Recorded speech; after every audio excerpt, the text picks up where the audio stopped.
माँ की ममता के आगे तो कोई नहीं आ सकता। जिससे हमारा खून का रिश्ता होता है उसके आगे तो और कोई नहीं आ सकता। इस दुनिया में माता पिता का स्थान और कोई नहीं ले सकता है। ये कहानी भी उसी के बारे में है।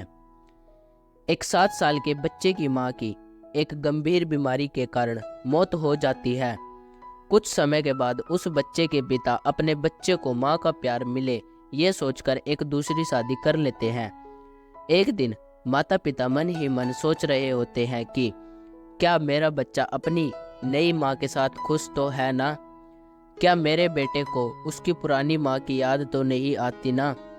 मेरे बच्चे को नई माँ और पुरानी माँ में क्या फ़र्क लगता होगा?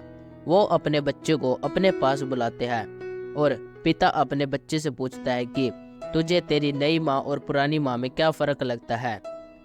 बच्चा अपने पिता को बहुत ही धीमी आवाज में कहता है कि मेरी पुरानी माँ झूठी थी और नई माँ सच बोलती है। बच्चे का जुबान सुनकर उसके पिता हक्के बक्के रह गए।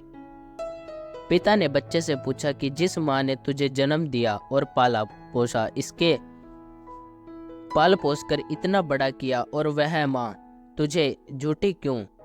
और ये कल की आई हुई औरत तुझे सच्ची कैसे लगती है? बच्चा बोला, मेरी पुरानी माँ मुझे हमेशा कहती थी कि अगर तू मस्ती करेगा तो मैं तुझे खाना नहीं दूंगी। मैं फिर भी खूब मस्ती करता, इसके बावजूद भी वो मुझे पूरे गांव से ढूंढ कर लाती थी और मुझे अपने हाथों से खाना खिलाती थी। मेरी नई माँ भी यही कहती है कि अगर तू मस्ती करेगा तो मैं तुझे खाना नहीं दूंगी, और आज मैं सच में पूरे दिन में भूखा हूँ। अपने छोटे से बच्चे की बात सुनकर पिता के आंख में आंसू आ गए। इसके बाद पिता खुद ही अपने बेटे की देखभाल करने लगा। माँ जैसी बहुत मिल जाएगी, लेकिन जो असली माँ है उसके जैसी कोई और नहीं हो सकता। इसलिए ही हमेशा ही प्रार्थना कीजिए कि भगवान हमारे माता पिता को हमेशा खुश और स्वस्थ रखे। मैं मंदिर में जाकर भगवान को पूजने से पहले अपने माता पिता को जरूर पूजें। हमारी असली माँ का स्थान और कोई नहीं ले सकता, चाहे वह कितनी भी कोशिश क्यों ना कर ले। माँ तो माँ होती है और हमारे खून के रिश्ते की बराबरी कोई नहीं कर सकता।